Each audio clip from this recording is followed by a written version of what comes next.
Ei pessoal, tudo bem? Eu sou Amanda Taide, mineira na origem, com passagem em São Paulo e candanga de coração. Casada, mãe do Pedroca Pipoca de 3 anos, do Luquinhas Pimpão de 1 ano e tutora do Vira-Lata Farofa. Sou professora doutora da UNB, dos cursos de Direito Empresarial, Concorrência e Comércio Internacional. Apaixonada pela vida acadêmica, eu adoro inventar moda para facilitar a compreensão dos temas jurídicos pelos alunos.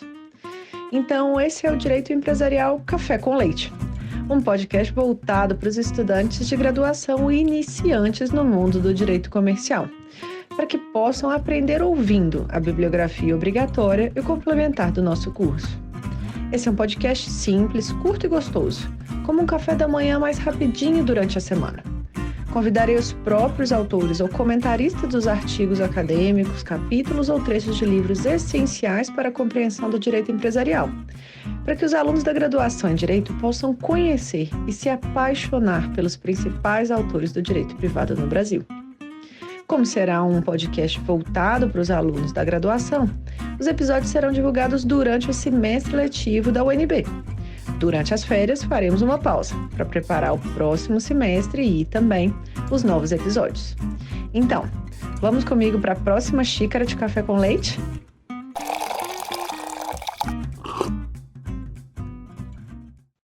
A nossa xícara de café com leite de Direito Empresarial de hoje vai tratar do artigo do professor Fábio Conder Comparato, que é intitulado A Função Social da Propriedade dos Bens de Produção, publicado na revista Direito Mercantil, Industrial, Econômico e Financeiro de 1986.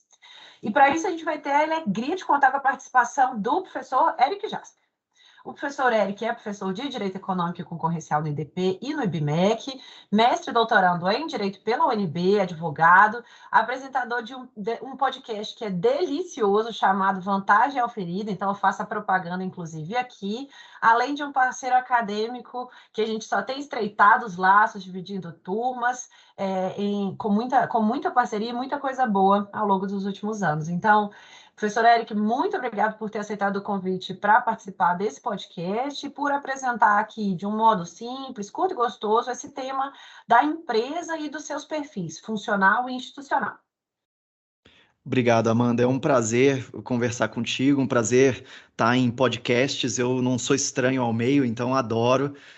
Esse tema que você escolheu, inclusive dos poucos temas empresariais, esse é um daqueles que eu adoro, até pela polêmica. Então, vamos lá, que eu tô a fim de discutir contigo. Esse vai ser bom. Obrigada, Eric. Então, eu queria começar te perguntando: quem é Fábio Conder Comparato e qual a relevância desse autor para o direito comercial brasileiro?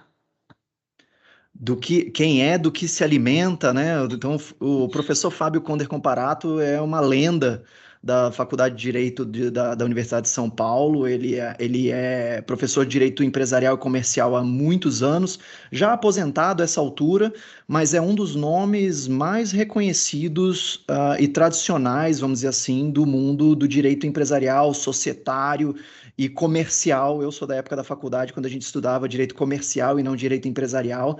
Então, o direito comercial, ele é uma lenda. Então, o professor Fábio, apesar de aposentado, é influente até hoje as discussões, os artigos. Não é à toa que a gente está discutindo um artigo dele pré-Constituição de 88, para você ver a relevância dos escritos dele. Quem dera eu pudesse escrever alguma coisa hoje e daqui a 40 anos isso ainda tá relevante. Então, essa é a medida do tamanho desse peso pesado do direito empresarial brasileiro.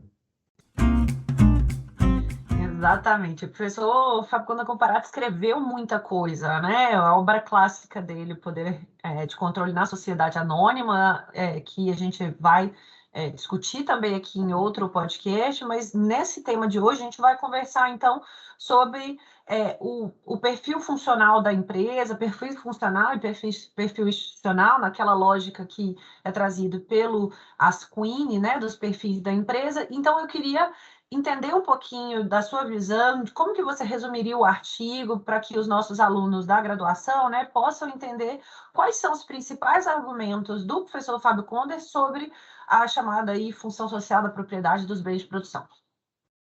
Obrigado, Amanda. Eu vou tentar ser breve aqui, porque eu acho que é para o benefício do aluno, mas a gente sabe como professor que leitura complementar nunca é de verdade complementar, né? Então eu sei que a professora indicou tanto o artigo de 86 quanto o artigo de 83 e o de 96. Então são 3 artigos curtinhos do professor Fábio que eu acho que não podem ser lidos em separado. Eles são uma sequência natural um do outro. Então, apesar da gente estar discutindo primordialmente o artigo de 86, eu queria dar um passo atrás para o de 83, passar pelo 86 e ir para o de 96. E eu acho que o tom da minha fala aqui é um pouco daquela frase famosa que é atribuída a Churchill, mas dizem que não é dele, né? Que quando um homem quando um homem não é socialista aos 20 anos, é porque ele não tem coração. Quando ele continua sendo socialista depois dos 40, é porque ele não tem nada na cabeça. Então, essa frase eu acho que resume muito bem o arco desse seriado, dessa história que o professor Fábio nos apresenta no tema de função social da empresa. Então, o que acontece nesses artigos? Esses artigos, primeira coisa a gente levar em consideração é que eles não são propriamente ditos artigos acadêmicos. Então, uma das coisas que o aluno tem que notar é que, por exemplo, o primeiro artigo de 83, ele é uma aula inaugural para a Faculdade de Direito da Universidade de São Paulo. O artigo de 86, ele é o que ele chamou aqui em nota de rodapé, uma comunicação ao 12º Congresso Nacional de Procuradores do Estado da Bahia. E o de 96 é a mesma coisa do de 86, mas em Fortaleza. Então, são 3 reflexões mais do que artigos, né? Então, começando pelo artigo de 83, o professor tem uma série de conceitos e informações aqui que a gente poderia gastar muito tempo e citações. Ele é muito erudito, que valeria a pena a gente gastar tempo aqui. Mas ele começa já na página 58 dizendo o seguinte: olha, minha proposta nessa aula será dividida em duas partes, na função e na estrutura da empresa. E ele decorre todo o pensamento dele dessa dicotomia. Aí ele começa a falar, já na página 51, não sei, acho que tá errado aqui minha paginação. 61, desculpa. Ele começa a falar da função social da empresa, né? E nesse ponto, ele começa a falar para a gente o que é função. Então ele fala, ó, função é um poder de agir sobre a esfera jurídica alheia no interesse de outrem, jamais em proveito próprio. Isso vai mostrar para a gente o conceito dele de controle, em que o controlador ele não age em nome de si próprio, mas em nome do outro, e este outro é o shareholder, né, o acionista, mas ele age em nome do outro para uma função, por uma finalidade que é também de terceiros. Então começa esse primeiro tema do professor aqui. O outro é, por exemplo, que a ideia de lucro como função social da empresa não é um princípio em si mesmo. Isso ainda em 83, então notem nesse ponto essa questão, né? Em 83, o professor Fábio vai dizer que o lucro não é um princípio. Isso ele diz aqui quando ele fala, voltando a considerar a norma fundamental, ainda a Constituição pré-88, ele fala, olha, o lucro não entra na organização do sistema econômico com as características de um oportere, de um dever supremo, ou de uma liberdade fundamental do homem. É um simples licere, né? Aí me perdoem a pronúncia do meu latim, né? Ou seja, uma licitude, o que demonstra sua não inclusão na esfera do social, dos interesses comuns do povo, e sua pertinência no campo dos interesses particulares.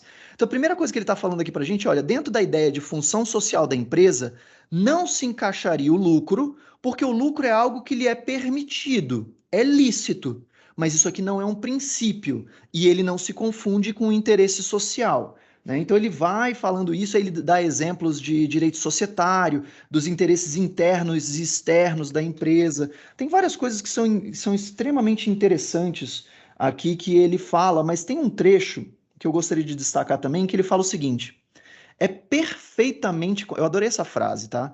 É perfeitamente contraditório organizar o vasto setor das empresas de interesse social em função do lucro que não se justifique em bom direito, senão como estímulo ou incentivo aos agentes privados no desempenho de sua função social. No caso das empresas sob controle estatal, então, não há o menor título de racionalidade para esse estímulo. O que ele está dizendo aqui? Quando a empresa é particular, quando ela é privada, não há, ele fala, é perfeitamente contraditório, ou seja, é possível haver uma contradição entre a busca do lucro, que é algo lícito, com a finalidade da empresa que atingiu seu interesse social. Na empresa estatal, ele já fala o contrário, que é muito interessante e muito moderno o que ele fala aqui. O que ele está dizendo aqui acaba tendo reflexos até hoje nessa pauta de ESG, né, de Environmental, Social and Governance, né, que está tão na moda. E ele fala, olha, a empresa estatal não tem essa dicotomia, nem pode ter. E aí o que ele vai dizer? Por óbvio, o que se sobrepõe na empresa estatal? Interesse social, né?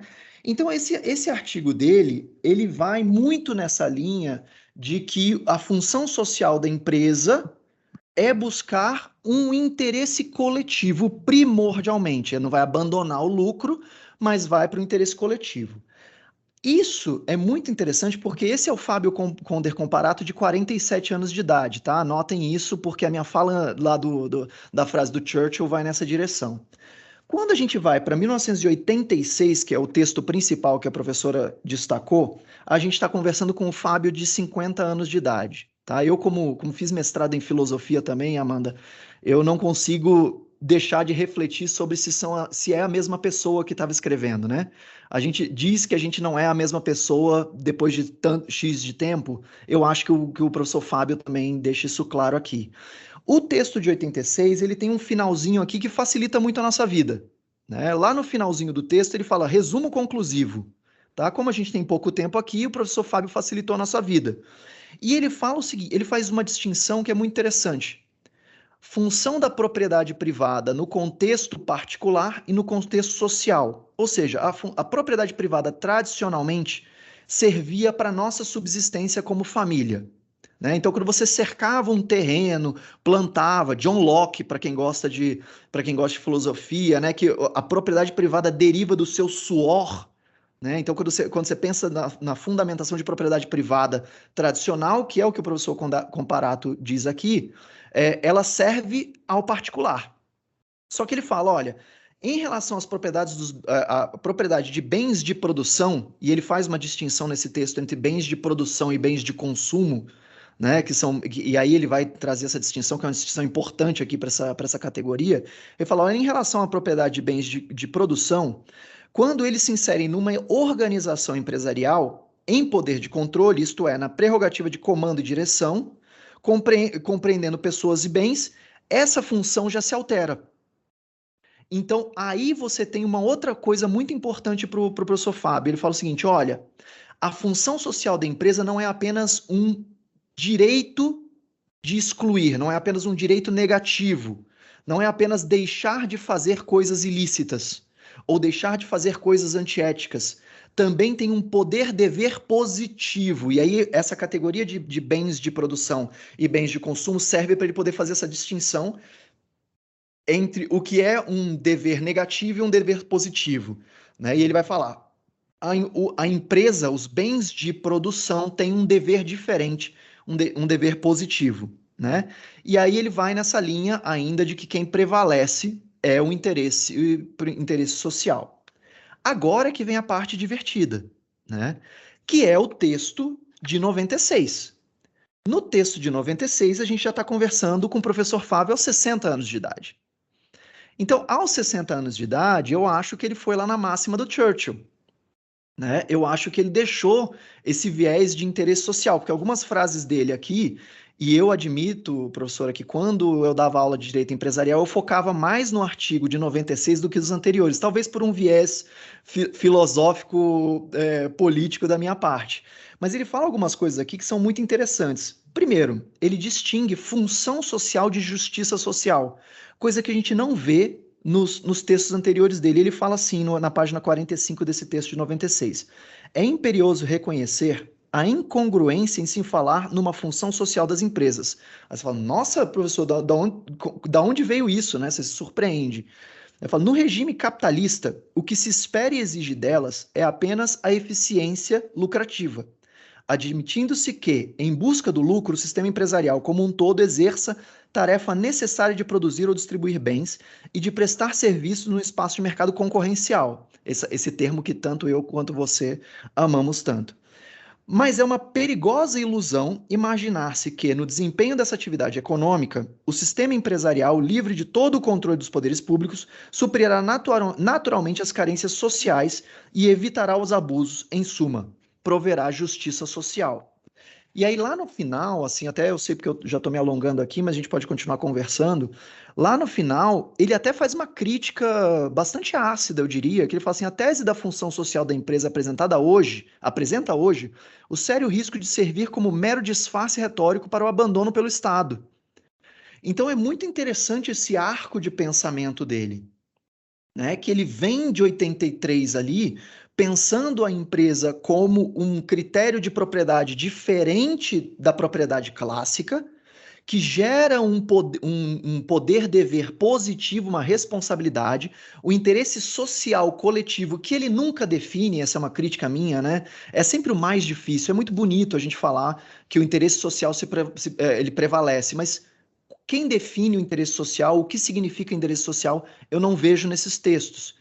E aí eu acho que vamos assim, no mais próximo dos 60 anos ele percebe, ou pelo menos ele chega a essa conclusão, a conclusão dele, de que esse interesse social, se a gente botar a pressão na empresa para fazer isso, isso pode disfarçar uma responsabilidade do Estado.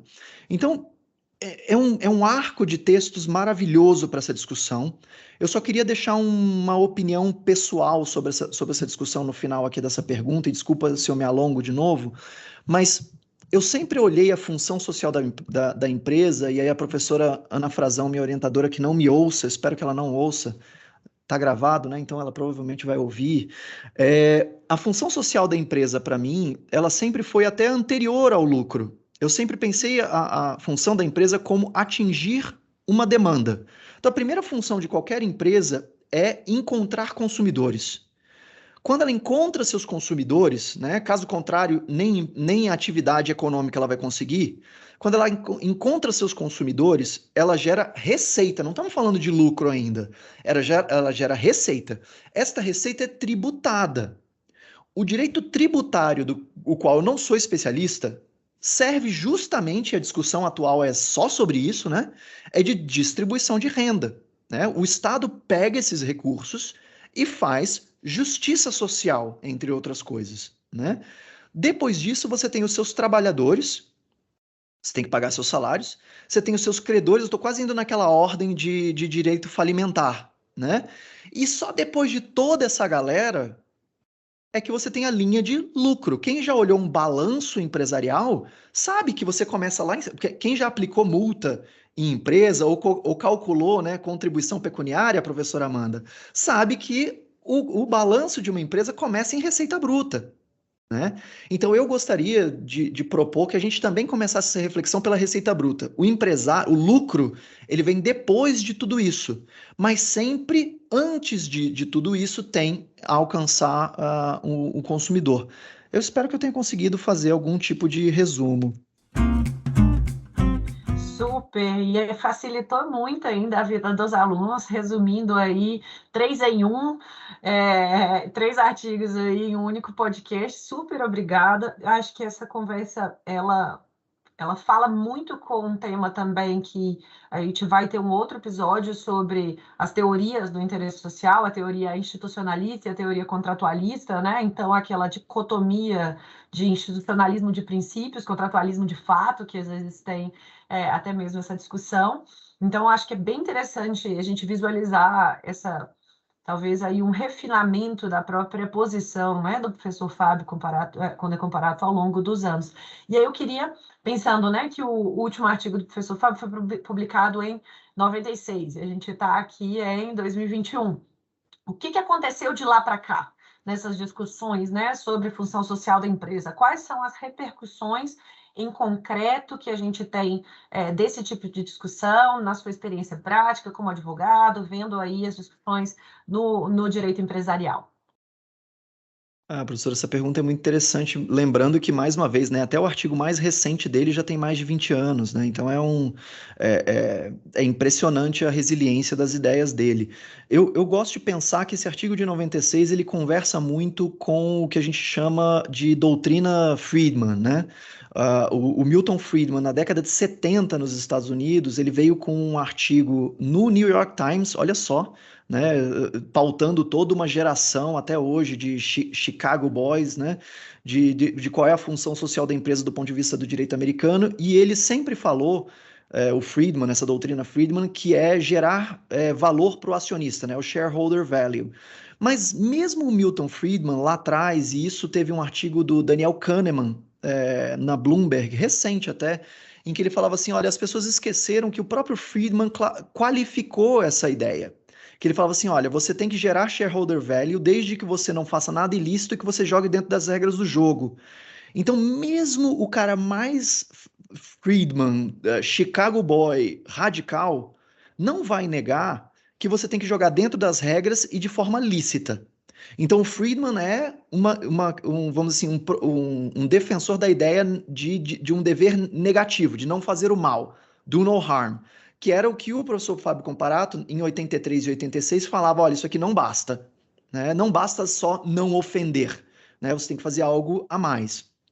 E aí, o Friedman foi muito contestado recentemente, e aí, para os alunos que quiserem dar uma olhada, isso é muito legal, em 2019, uma associação de CEOs norte-americanos chamada Business Roundtable veio com vamos dizer, uma declaração de princípios da empresa em que ele fala, olha, a primeira função ainda é gerar valor para o consumidor. Então, é value to consumers, que vai um pouco mais do meu discurso, né?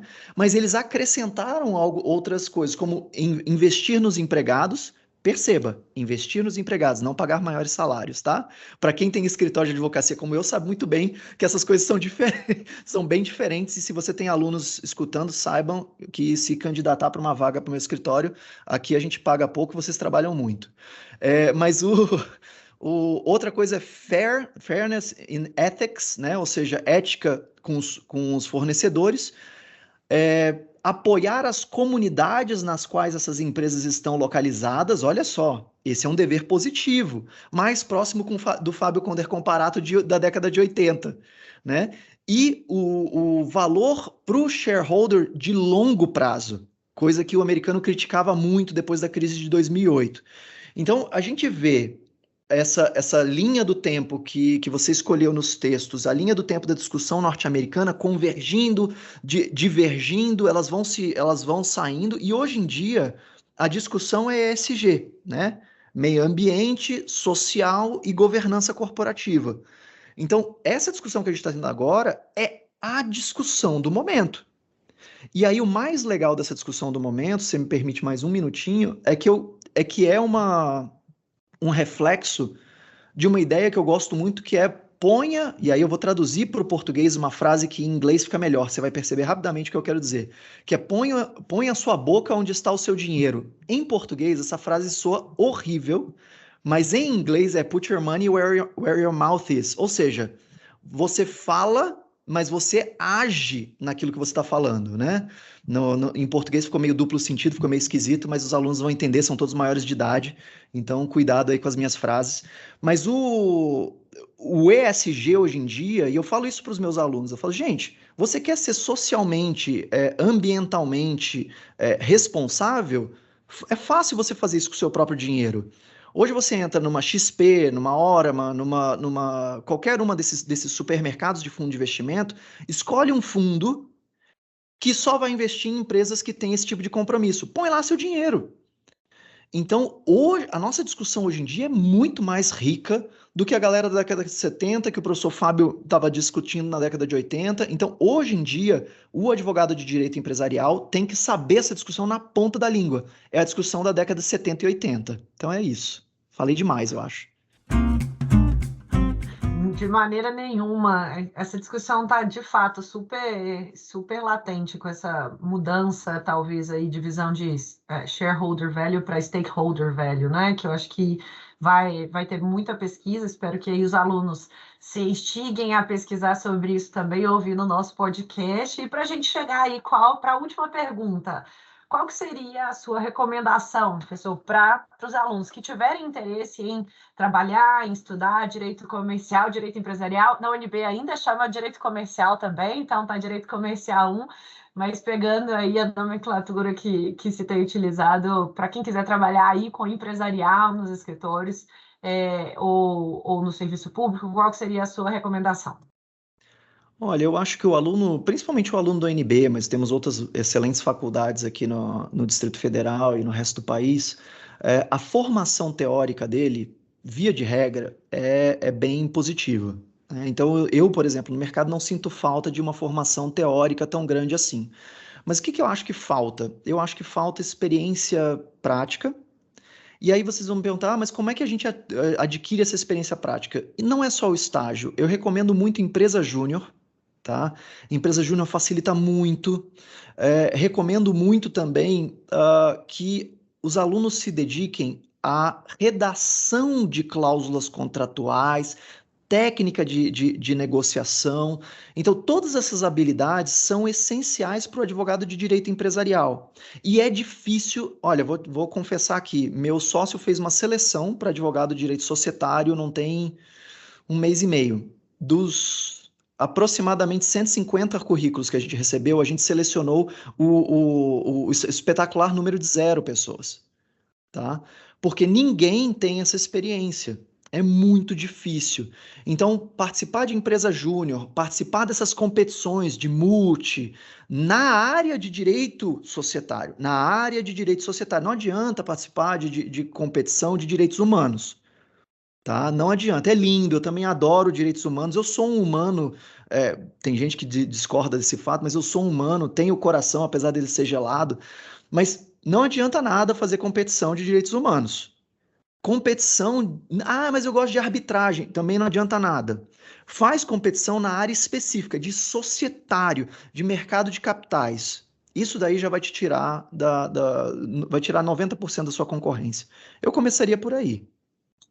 Dica valiosíssima, a UNB tem, né, uma advogada, então, como sendo aí um polo, de fato, de talentos no direito empresarial, tenho alguns monitores e orientantes que fazem parte da empresa júnior, acho que é uma ótima, e sou entusiasta também dos multis, não especificamente da parte de societária, ainda não atuo como coach nem nada, mas tem aí os outros que de arbitragem, de concorrência, que pode ser, quem sabe, ali um primeiro pé nas multis para poder essa elaboração de cláusulas, que eu acho que na redação, né, uma dica valiosíssima. Então, muito obrigado pela sua presença no podcast, por compartilhar conosco a sua visão aí sobre o arco, né, de pensamento do professor Fábio Conder Comparato, como você bem disse.